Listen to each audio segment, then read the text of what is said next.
Selamat datang di Platinum. Saya Olivia Marzuki dan seperti biasa saya akan mengajak Anda melihat sisi premium dari Indonesia dan mancanegara.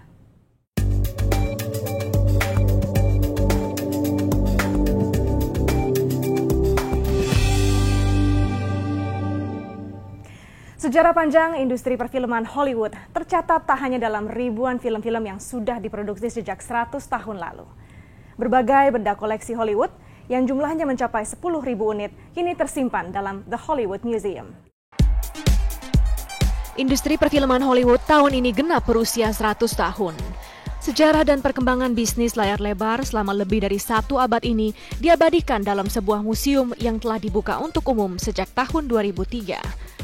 Museum ini menjadi salah satu atraksi utama bagi para pengunjung Hollywood dari mancanegara. All the original props, and I can really feel the history, and I can imagine what it was like. It's so glamorous back in the day in Hollywood. Lebih dari 10.000 item unik dipamerkan di The Hollywood Museum ini. Mulai dari kostum, props, sampai poster film dan barang peninggalan milik bintang-bintang paling ikonik di Hollywood seperti Elvis Presley dan Marilyn Monroe. Coming and seeing Cary Grant's Rolls Royce or Marilyn Monroe's limousine. And additionally, we have got Hannibal Lecter's jail cell in the basement and all things creepy. Selama ini, Hollywood memang terkenal menjadi penyokong ekonomi yang cukup signifikan bagi Amerika Serikat. Pada tahun 2013 lalu, tercatat industri perfilman Hollywood menyumbang 504 miliar dolar Amerika atau sekitar 5.800 triliun rupiah. Angka ini merupakan 3,2% PDB negara Amerika. Hollywood has history. That's why Hollywood has mattered. Even in its bad days, when Hollywood went downhill in the 70s and 80s and 90s, people still kept coming here because of their fascination with celebrity in the movie industry. Geneva Motor Show kembali menarik perhatian pecinta otomotif dunia. Kali ini tak hanya supercars yang dipamerkan, tapi juga jajaran mobil-mobil unik masa depan berhasil menarik ribuan pengunjung. Berikut informasinya. Tak hanya deretan mobil supercar yang membuat pengunjung gelaran Geneva Motor Show terpukau. Sejumlah mobil dengan desain unik juga berhasil menarik ribuan pasang mata. Pembuat mobil custom asal Prancis, Lazard salah satunya. Lazard mencoba menggabungkan desain mobil dan motor. Hasilnya yaitu Wazuma GT yang bentuknya mirip dengan Batmobile, kendaraan yang digunakan tokoh superhero Batman.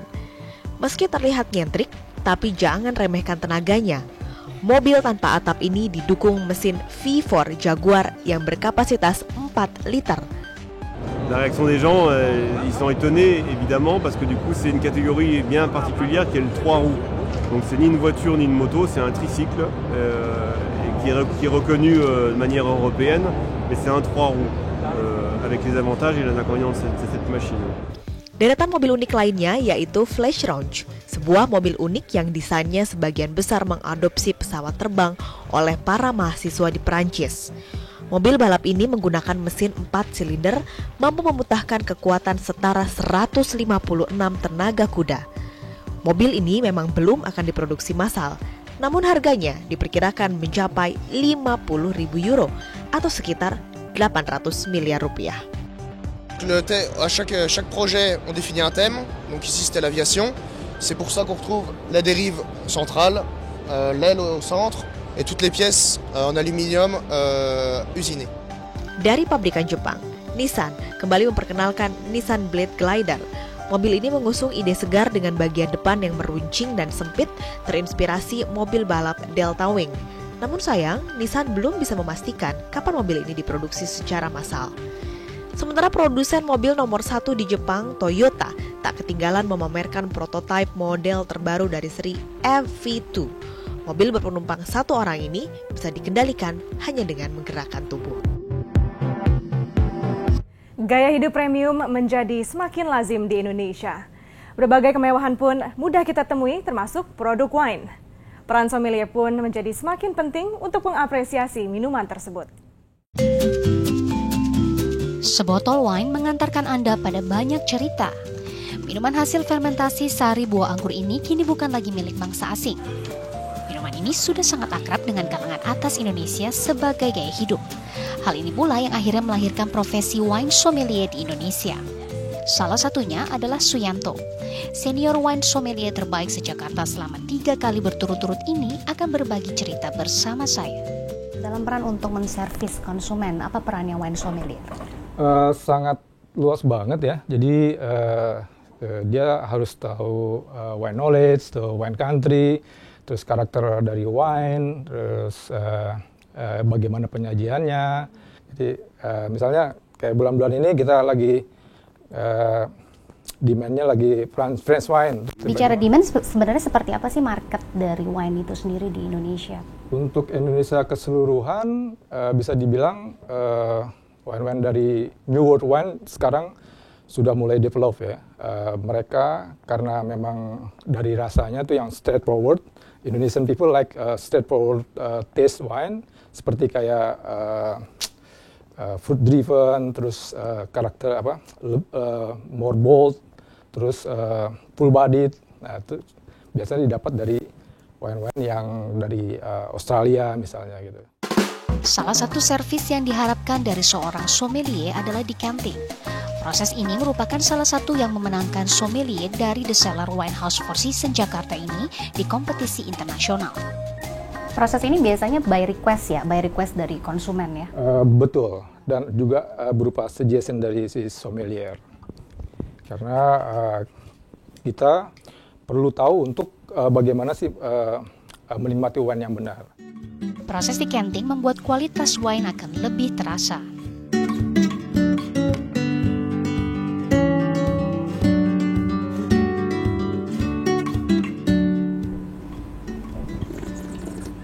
This one is good condition and then Sebagai seorang yang sudah lebih dari 10 tahun menekuni profesi ini, keahliannya bahkan mewakili Indonesia dalam kompetisi wine sommelier internasional di Jepang 2013 lalu.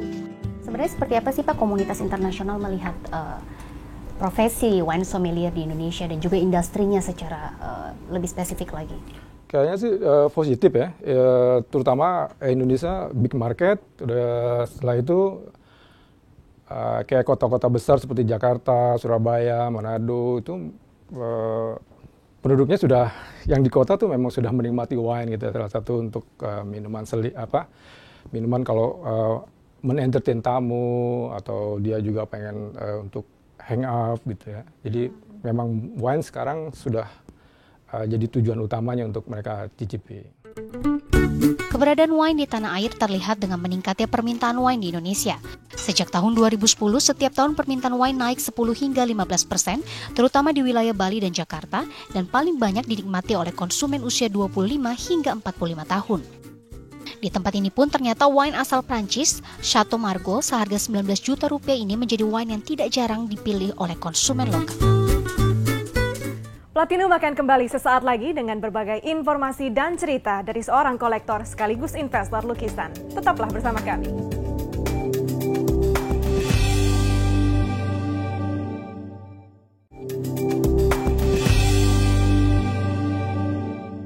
Anda kembali bersama Platinum.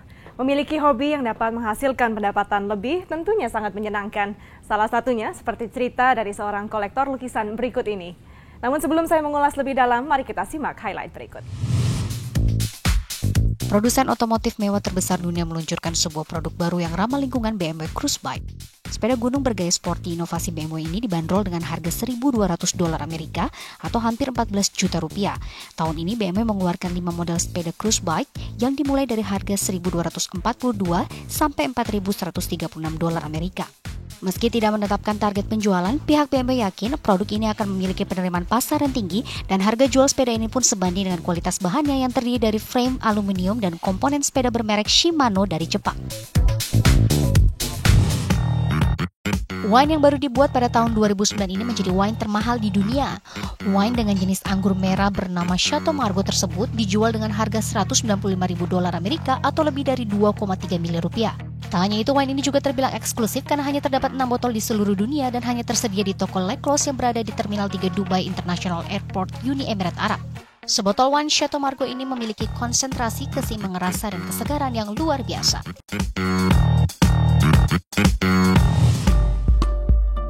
Lukisan terkenal Picasso dijual rumah lelang Christie's bulan Februari 2014 ini.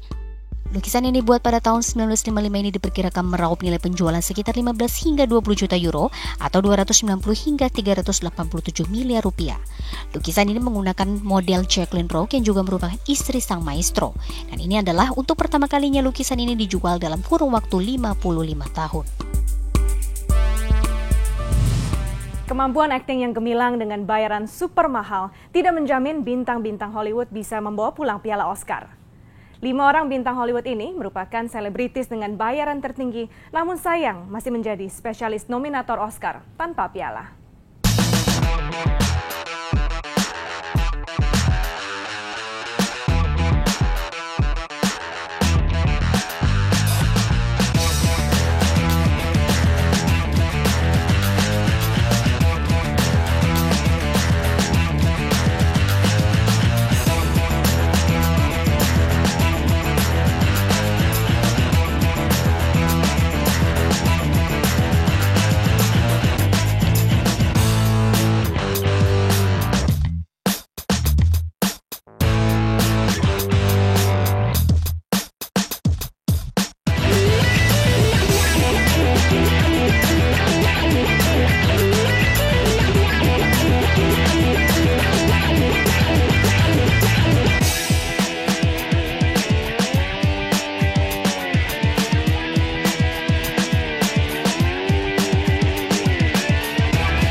Sampai hari ini 350 lukisan.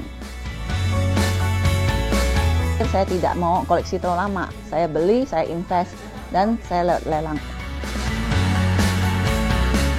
Dari mana Anda melihat, artis ini akan menjadi lebih sukses, lebih terkenal di masa depan atau tidak? Itu tergantung dari research. Kita juga mesti research sendiri di market, bahwa kita mesti ke lelang, ke galeri, dan kita perhatikan apa yang terjual selama ini di lelang-lelang, apa yang diminatin sama orang. Dari sana kita bisa belajar apakah sekarang artis mana, lukisan mana yang kita mau beli, yang kita patokkan, ini beli, ini bagus nih, atau of course sesama kolektor juga ya, biasa membicarakan, ini kayaknya akan naik nih, beli ini, gitu. Jadi kita pada dasarnya di antara kelompok itu sudah tahu bahwa ini yang akan bagus, lagi nanjak, lagi naik daun. Sebelum dia benar-benar naik tinggi, mendingan beli sekarang. Jadi gitu. sesama kolektor juga harus rajin-rajin untuk tukar informasi begitu. Informasi, betul. Dari total koleksi Anda semua itu berapa persen yang merupakan lukisan yang Anda beli dari artis asing, dari luar negeri? Sekitar 40%.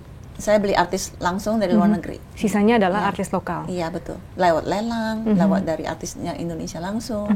Mana yang menurut Anda lebih menguntungkan dari segi investasi untuk dijual kembali? Artis lokal atau koleksi dari artis luar negeri? Selama ini artis Indonesia terjual lukisan banyak, dan Vietnam, terus terang. Vietnam itu mungkin gampang dipandang mata ya, dan harganya tuh tidak terlalu tinggi. Jadi yang khusus affordable seperti hal itu bisa di rumah dan kelihatan bagus. Apakah di mata dunia, terutama di kolektor seni, apakah lukisan dari artis-artis Indonesia ini cukup oke untuk dikoleksi? Oh iya, khusus di Asia Tenggara ini, Indonesia artis itu termasuk taraf yang tertinggi. Udah bagaimana sampai posisinya? China kan udah paling besar, paling mahal ya lukisannya untuk di Asia ya. Yang kedua tuh Indonesia. Oh ya. Contohnya Inyoman Mas Riyadi. Inyoman Mas Riyadi itu lukisannya itu bisa mencapai 5M dan sampai 10M terjual di Sotheby's apa Christie. Itu tinggi sekali untuk artis Indonesia masih hidup ya. Karena pada dasarnya kan yang kita pandang selama ini lukisan yang seperti Hendra Gunawan atau Avandi yang kita harapkan harganya tinggi. Nah, ini masih muda pelukisnya. harganya segitu tinggi. Dan tadi seperti yang Anda ceritakan, Anda mulai melihat ada generasi-generasi muda nih yang mulai menunjukkan minat terhadap lukisan, nggak hanya generasi lama. Betul, sebenarnya saya cukup kaget 5 tahun belakangan ini, karena saya setiap kali ke lelang, wajah-wajah baru dan wajah-wajah orang muda yang berani bidding untuk lukisan. Bagaimana perputarannya selama ini? Barang yang Anda beli, berapa banyak yang terjual? Kalau saya katakanlah saya jual 20, saya tetap beli 10. Karena saya tetap stok yang baru. Karena saya suka lukisan, setiap kali saya kelelang saya bisa beli 10. Beli 10 kemudian jual? Jual, kadang kalau di pameran jual 20-an, 30-an, dan saya selalu beli balik. Dan Anda tadi ceritakan juga Anda banyak menjual lewat balai lelang ya? Betul, iya. Bisa diceritakan seberapa banyak Anda menjual lewat balai lelang mungkin di Indonesia dan di luar negeri? Kalau di Indonesia sangat banyak, karena balai lelang Indonesia cukup besar ya. Sekali mereka ambil saya bisa 10 sampai 20 lukisan. Mereka pilih kapan yang akan dilelang bulan ini, kapan dilelang 3 bulan kemudian. Terus kalau untuk di luar negeri seperti Christie itu agak berbeda.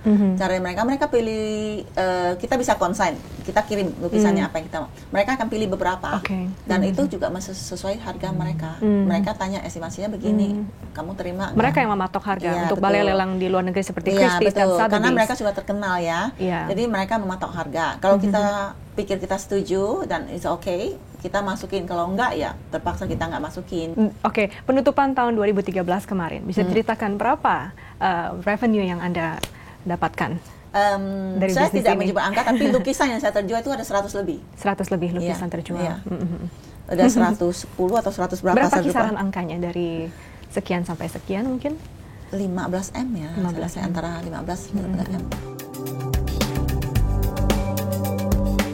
Usai jeda berikut kami masih akan kembali dengan informasi dari mancanegara. Tetaplah di Platinum.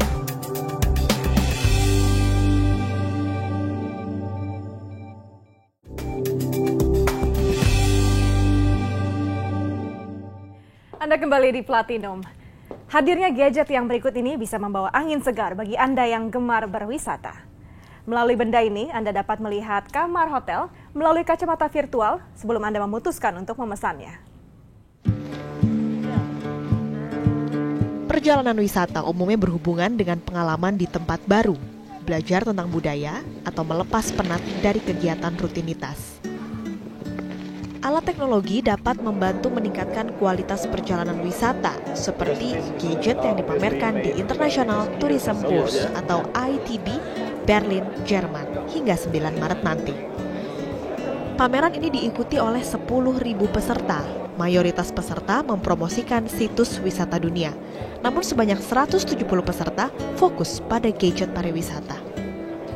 Perusahaan Trend One mempromosikan teknologi alternate atau internet di peralatan teknologi sehari-hari. Produk andalannya headset Oculus Rift yang memungkinkan pengguna melihat isi kamar atau fasilitas hotel sebelum memesan. The first one is the alternate, so we are not in the internet anymore. Second big trend is multi-channel, and the third trend is new business models. Perusahaan lain, Evolaris, memproduksi kacamata layar kecil dengan jangkauan pandangan luas, yaitu Oakley Airwave 1.5. Gadget yang dilengkapi GPS ini dapat menerima perkembangan kondisi lereng gunung atau salju yang paling terakhir. You can see the waiting time in front of each ski lift. So based on this information, you can decide, okay, will I go to this slope and have to wait for half an hour for the next ski lift, or I take another slope and there's no waiting time. Sementara itu, Formicom memamerkan printer MCOR Matrix 300 3D senilai $130.000 Amerika. Jika terlalu mahal, Formicom menawarkan jasa sewa kepada hotel dan wisatawan. Printer dapat mencetak peta lokasi liburan dengan skala dan warna sebenarnya. Sebuah gitar ternyata bisa juga dijadikan sebagai pilihan investasi. Bagaimana tidak jika gitar ini merupakan barang langka keluaran produsen ternama seperti Martin & Co, Gretsch, Epiphone, dan Stromberg. Lebih dari 260 gitar antik ini dilelang di Guernsey pada April mendatang.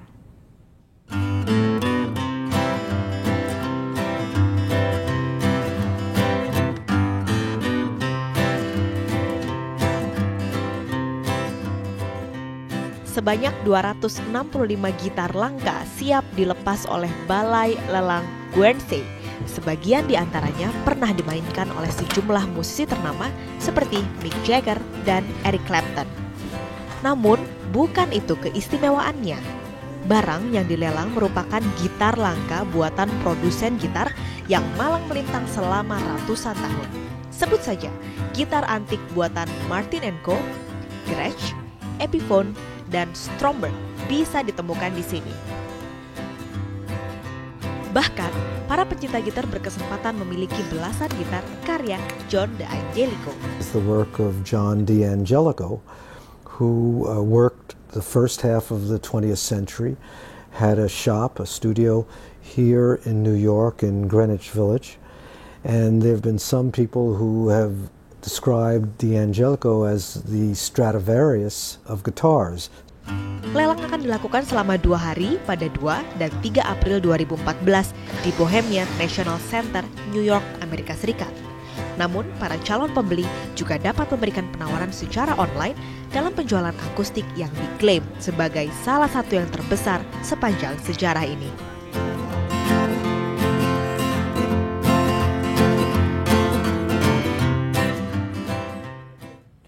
Permainan Lego tak hanya menarik bagi anak-anak. Bintang lapangan hijau David Beckham pun ternyata memiliki hobi khusus merangkai Lego.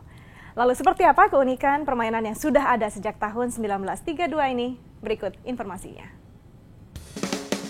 Lego pada mulanya didirikan pada 1932 dan hingga kini tak kurang dari 650 miliar potongan Lego telah diproduksi. Jika dibagi rata, maka ini berarti setiap orang di dunia memiliki 80 potongan Lego. Permainan Lego awalnya hanya dimainkan oleh anak lelaki saja, namun kini Lego bisa dimainkan oleh semua orang tanpa batas usia ataupun jenis kelamin. Ini bermula setelah mengalami rugi pada tahun 1998. Lego lahir dengan sejumlah inovasi baru, diantaranya dengan merilis Lego perempuan dan juga Lego untuk orang dewasa. Bintang sepak bola dunia David Beckham berhasil merangkai Lego dan membentuk Tower Bridge, yakni jembatan kebanggaan kota London yang membelah sungai Thames. Tak hanya itu, kecintaan Beckham pada permainan ini membuatnya terobsesi menyusun Lego terbesar yang pernah diproduksi perusahaan asal Denmark, yakni Taj Mahal, yang terdiri dari hampir 6.000 potongan Lego.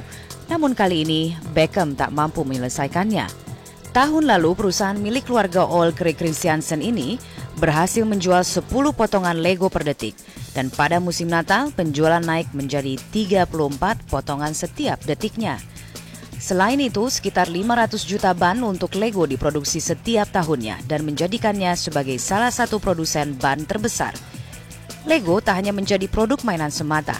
Kini penggemar Lego juga bisa menemukan tak kurang dari 50 jenis video games Lego. Tak puas menguasai dunia permainan, Lego kini juga tengah merajai dunia perfilman. I know what you're thinking. He is the least qualified person to lead us. And you are right. Dan demikianlah akhir dari Platinum kali ini. Saya Olivia Marzuki. Terima kasih atas kebersamaan Anda. Sampai jumpa.